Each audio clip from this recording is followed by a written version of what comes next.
რომის კათოლიკური ეკლესიის პაპის არჩევნები იყო და იქა ძალიან მოულოდნელი რამ მოხდა.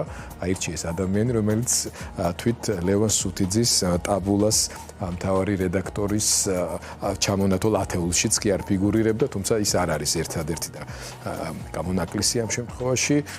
ლევანს განსაკუთრებული კომპეტენცია აქვს ქართულ მედიაში ამ თემის კვლევის, დაკვირვების და ასე შემდეგ და ბადლოვმას პირველ რიგში დროების სტუდიაში ყოფნისთვის და აგვიხსენინ, გაგვარკვიე რა მოხდა, რამდენად მნიშვნელოვანი რამ მოხდა და რას უნდა ელოდეს პირველ რიგში კათოლიკური მრევლი მთელი მსოფლიოსი და თავად მთელი მსოფლიო ახალი პაპისგან.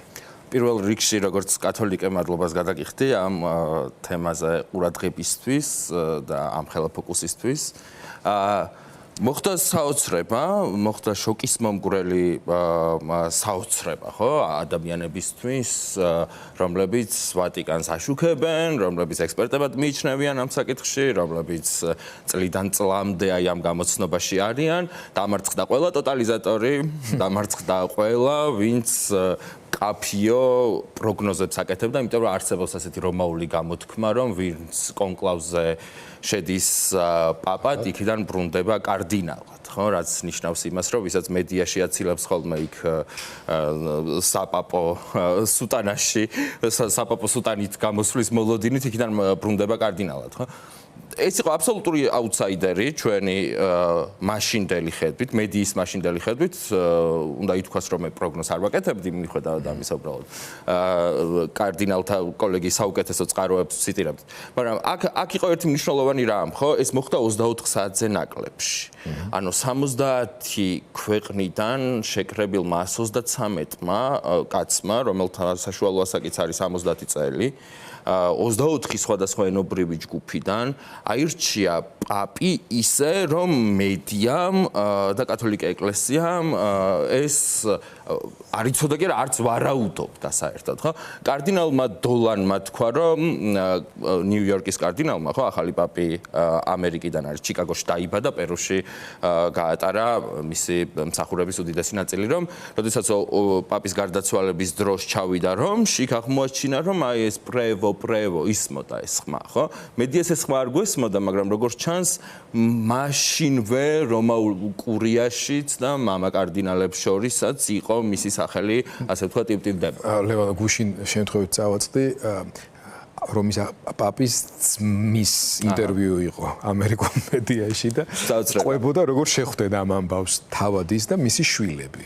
ამბობს რომ გამოცხადა რომ დავინახეთ რომ ჩემი ძმა გამოვიდაო პეტრეს მოედანზეო იმდენად შოკირებულები ვიყავითო რომ ერთმანეთს უყურებდით ისევ რომ ხმას ვერ ვიღებდითო.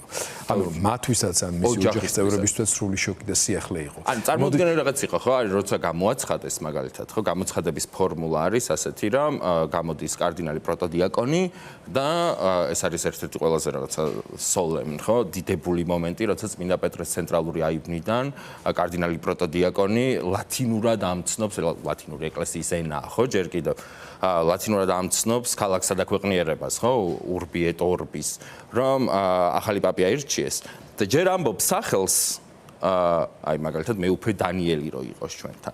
მაგრამ კათოლიკურ ტრადიციაში კარდინალი გვარით იწოდება, აი კარდინალი პაროლინი, კარდინალი ეს, კარდინალი ის. გვარებია, ხო?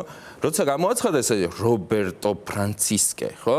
ნუ გვარი კიდე ვიღაცას ჰქონდა გაგებული, მაგრამ თავიდან პირველად რობერტი თქო ჩვენ საერთოდ სხვა კარდინალი გვეკონა. გვეგონა რომ ის სამი წამი, ხო? სანამ გვარსაც მოაყოლებდა დიდ უმრავლესობას ეგონა რომ აირჩიეს პირველი შავკანიანი რობერტ სარა, ხო? კონსერვატორული ღვთისარომადგენელი. ეს სამი წამი გვეგონა. სანამ აი რა განწყობებს წარმოადგენს თავად კათოლიკური ეკლესიის შიგნით, რისი მანიშნებელია მათ შორის მის მიერ აი ლუის სახელის შერჩევა და ასე შემდეგ.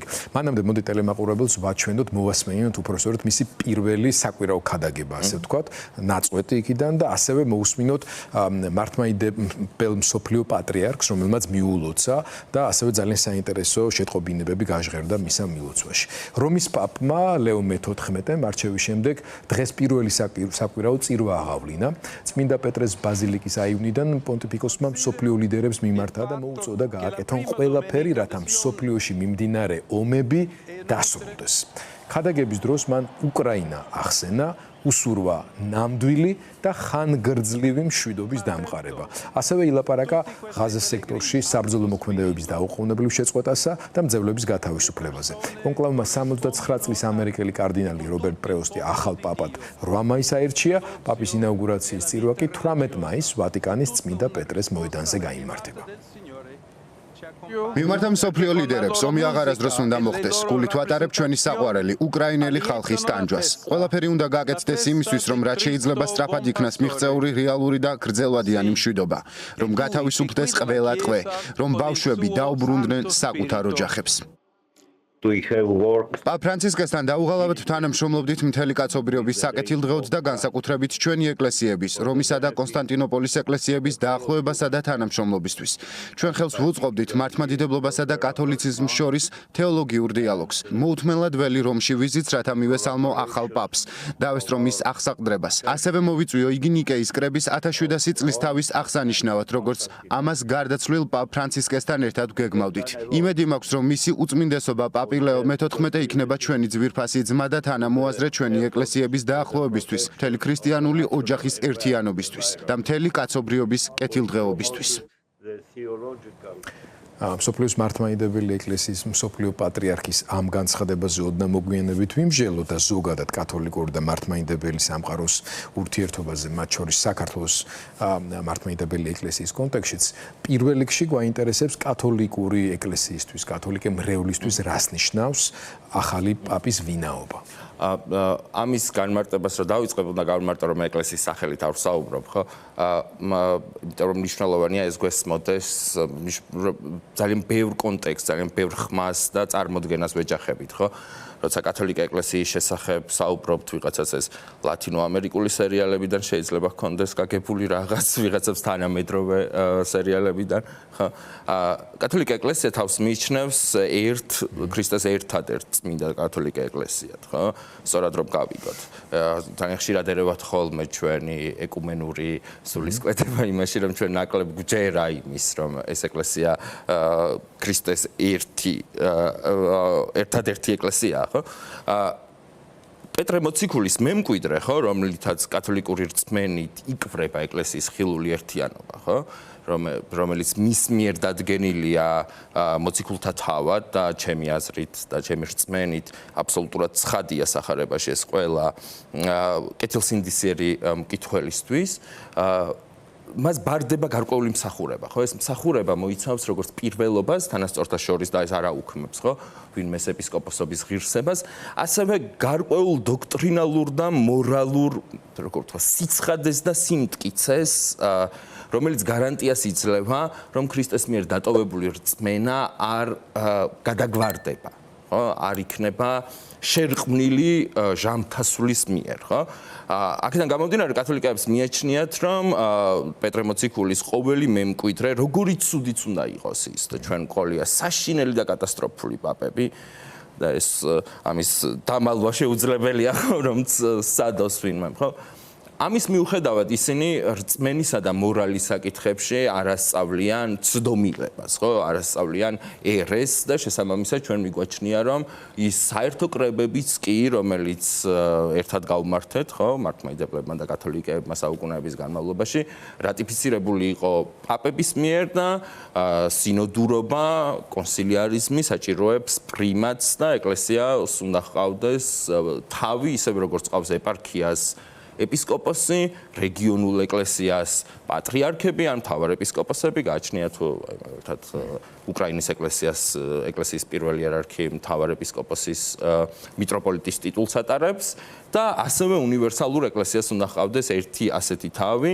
შესაბამისად ეს არის განუმეორებელი სიხარული, როდესაც ჩვენ ხედავ, რომ დაქვრივებული პეტრეს საყდარი კვლავ შეივსო და როგორიც უნდა იყოს პაპი ლეონ მე-14-ის პერსონალური თვისებები, ხასიათი, პოლიტიკური თუ ეკონომიკური შეხედულებები, რომელთან თანხმობაში და თანხმობაში მოსვლა და რაღაც სინქრონიზება მის ამ რაღაც მიწიერ წარმოდგენებთან კათოლიკეებს არ ევალებათ, ის ამ ტრადიციის და დოგმატური და მორალური სწავლების ურღვევებას ვერაფერს დაუშავებს. კი ბატონო, და მაინც ბევრი ფიქრობს ასე, რომ ბოლო პაპის, ანუ წინა პაპის ხაზის გამგრძელებელი შეიძლება იყოს.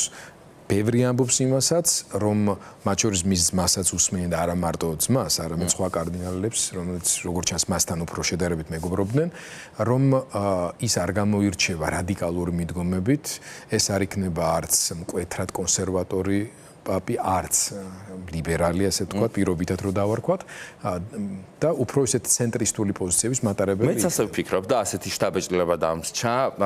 კარდინალები, რა თქმა უნდა, ეძებდნენ ყველა წინა პაპის გარკვეულ საუკეთესოს ყველა წინა პაპებისგან, ხო, მაგალითად მეორეჯერ მოვიყვან ციტირებას კარდინალი დოლანის, მან თქვა, რომ ჩვენ ვეძებთ პაპს იოანე პავლე მეორის სიმტკიცით, ბენედიქტე მე-16-ის ინტელექტით და ფრანცისკეს გულით, ხო?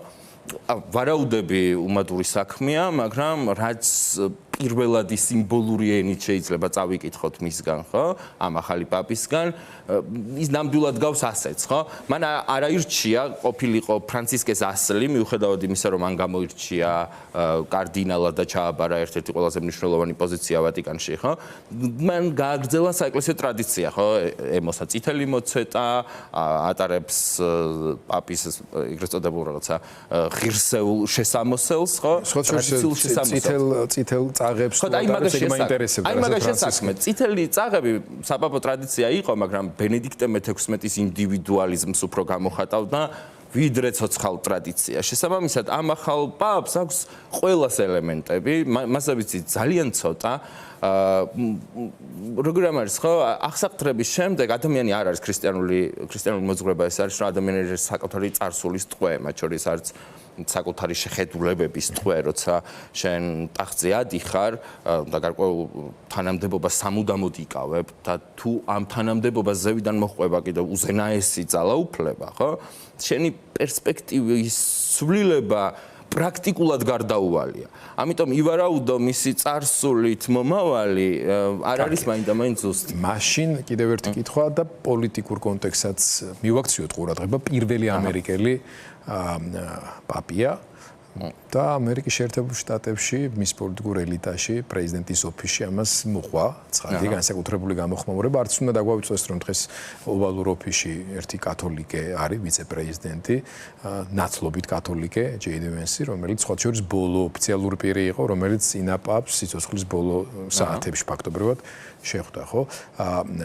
და ამას შეიძლება ეს უბრალოდ დამთხევა ყოფილიყო, როცა პრეზიდენტი ტრამპი რაც ამერიკული განსაკუთრებულობის იდეის მთავარი ასე თქვათ ეს კითხეს ამერიკის ეპისკოპოსთა კონფერენციის ლიდერებს და ამერიკელ კარდინალებს, რომლებიც იქ იყვნენ და მათ უპასუხეს, რომ არაფერ შუაში არის. არ ყველაზე ნაკლები იყო, იმიტომ რომ ვერც წარმოედგინათ ეს ამერიკაში უნდა გვახსოვდეს, რომ ახალი პაპი ამერიკაში დაიბადა, მაგრამ სამისიონერო ცხოვრებას ის აწარმოებდა დიდწილად პერუში. ეს არ წარმოედგინათ. საინტერესო იმ ხრო ერთ-ერთი ყველაზე ღარიბ ქვეყანაში, ერთ-ერთი ყველაზე ღარიბი მოსახლეობები და სოციალური პრობლემები დატვირთულ ქვეყანაში ეს მას სხვა ტიპის გამოცდილების მატარებელ ადამიანად წარმოაჩენს და თავისთავად მნიშვნელოვანი არის და მისი დამოკიდებულებაც მათ შორის პირველ ქადაგებებში ომების, ჩაგრული ადამიანების მიმართ ძალიან საგულისხმოა. უკრაინასთან მიმართებაშიც მნიშვნელოვანი ფორმულირება ქონდა მას ქადაგებისას.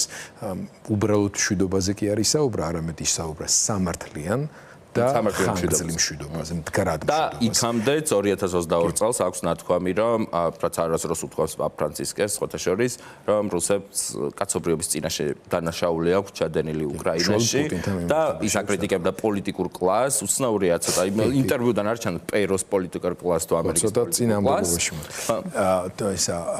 ამ შემთხვევაში ვნახოთ ვატიკანს მაინც ყოველთვის უნდა გვახსოვდეს და შევახსენოთ ყველას, რომ ეს არ არის მხოლოდ რომის კათოლიკური ეკლესიის პირველი პირი, არამედ სახელმწიფო ვატიკანის პირველი პირიც არის და ვატიკანს ასეთ სიტუაციებში ყოველთვის ჰქონდა განსაკუთრებული როლი და დიპლომატიურობა იქნება ეს თუ სხვა აუცილებელი წინაპირობა კონფლიქტებში მედიაციის რესურსის დასატოვებლად ესეც გასაგებია ხოლმე.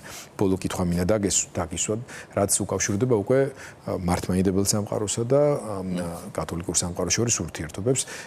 პატრიარქ ბართლომეს განცხადება ძალიან მნიშვნელოვანი იყო თავი, მათ შორის მინიშნება ნიკეის საეკლესიო კრების ისტორიულ ნიშნულობაზეც და ერთობლიობაზეც ამ მხრივ. საქართველოს მართლმადიდებელ ეკლესიას თავის როლი ყოველთვის ჰქონდა ამ ურთიერთობებში. ყოველთვის შეიძლება ეს არ ყოფილიყო, ასე ვთქვათ, რბილად რო ვთქვათ, პოზიტიური, თუმცა პირველი პირები ყოველთვის გამოირჩეოდნენ ერთმანეთისადმი რაც განსაკუთრებული თბილი და ამავე დროს პატივსაგები და პატივსაცემი ურთიერთობები. კათედრა ავალებდა, ხო? არა მარტო კათოლიკურ ეკლესიასთან მიმართებაში, მართლმადიდებელ სამყაროსთან მიმართებაშიც ბევრი რამ დგას კითხვის ნიშნის ქვეშ, მათ შორის ბოლო მსოფლიო საეკლესიო კრებაზე საქართველოს არ მონაწილეობასთან დაკავშირებით ეს ისტორია ცალკე სალაპარაკოა, აქ არ დავიწყებთ ამ დეტალებზე საუბარს. ქართული დელეგაცია იქ მიდიოდა და შემდეგ სამწუხაროდ როგორც ჩანს სამწუხაროდ მოსკოვის საპატრიარქოს ზეწოლისა და გავლენების გათვალისწინებით ეს ასე არ მოხდა. დაუბრუნდეთ ბართლომეს მიმართვას და იმ შეტყობინებებს, რომელიც გაჟღერდა მის განცხადებაში და მილოცვაში. როცა ამას ვუსმენთ, ხო, ამ პირველ იერარქთა ძმობით გამსჭვალულ სიტყვებს, ხო, მიუხედავად იმისა, რომ ვაცნობიერებთ, რომ მრავალი დოგმატური, კანონიკური პრობლემა გვაქვს გადასაჭრელი, სანამ დადგება ის ნეტარი დღე, როცა აღმოსავლური და დასავლური ეკლესიები ერთი ბარძიმიდან ვეზიარებით, ხო? მაინც რა ლამაზი სანახავია, როცა ორი ისტორიული დიდი ეკლესია ერთმანეთს ელაპარაკება ამ სიტყვებით და აღარ ელაპარაკება ანათემის ენით, ხო? აღარ ელაპარაკება სიძულვილის ენით, ხო? უნდა ითქვას, რომ საქართველოს მართლმადიდებელი ეკლესიის მიმართ, ჩემი მიმართ კრიტიკული დამოკიდებულების მიუხედავად გარკვეული წინსვლა აქაც გვაქვს, ხო? იმიტომ რომ თქვენ იცით რომ მცხეთის და პეტრეს კათედრები ასე მოიხსენიებოდნენ, ხო, კირიონ კათოლიკოსი, რომ რადგან ანდრია მოციქულმა დაარსა მცხეთის კათედრა და რადგან პეტრე მოციქულმა დაარსა რომი და ისინი ძმები იყვნენ, ეს ძმობა გარკვეულწილად მაინც ცოცხლობს იმის და მიუხედავად მინზის ამ კათედრაზე. შესაბამისად, ამ დღეს მხოლოდ იმედი შემიძლია გამოვხატო, რომ ეს დაახლოვება გაგრძელდა. მეც ამ იმედს ვუერთდები. მადლობა კიდევ ერთხელ გილოცავთ, როგორც კათოლიკეს, ახალი პაპის არჩევას და რა თქმა უნდა გამოვხატავს სურვილს, რომ ქრისტიანული სამყარო თავის ყველა დაანაყოფის დაახლოვება შეუქცევადი ხასიათის იყოს მსოფლიოში მართლაც მშვიდობის, წინსვლის და ადამიანური ქრისტიანული ღირებულებების კიდევ უფრო წინა პლანზე წამოსაწევად. ლევან სუთიძეც, ტაბლოს თავ რედაქტორს, მადლობა.